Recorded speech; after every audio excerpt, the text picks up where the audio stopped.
yung lahat. Ninyong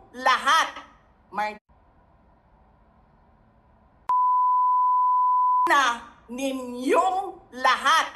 Martin Romualdez, Lisa Marcos, Bongbong Marcos.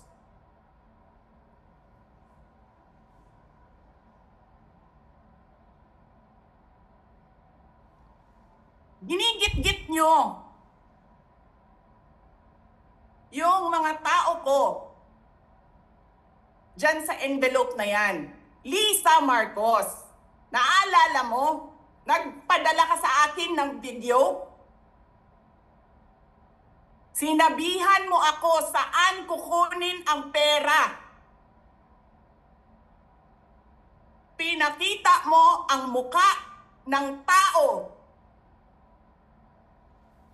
doon sa video message mo. Hi, Nikki. This is she's been working with us for the longest time. We trust her. You sent me written instructions about money. Millions a month. Anong nakalagay doon sa envelope? DepEd. Anong ginawa ko?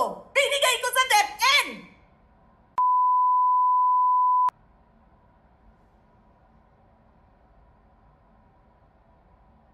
Wala ka kang posisyon sa gobyerno, namimigay ka ng pera ng gobyerno eh.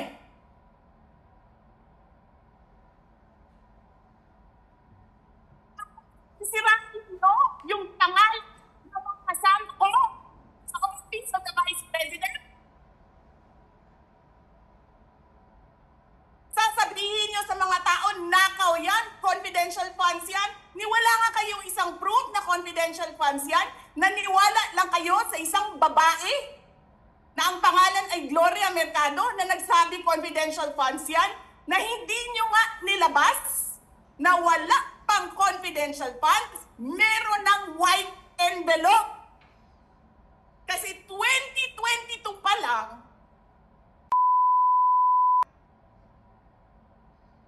may utos na ng pera sa DepEd. Tapos kami yung nagsisinungaling? Nagpipigil ako eh. Kasi gusto ko lang magtrabaho. Gusto ko lang tapusin nyo na yung show ninyo dyan sa House of Representatives para makabalik na kami sa trabaho namin.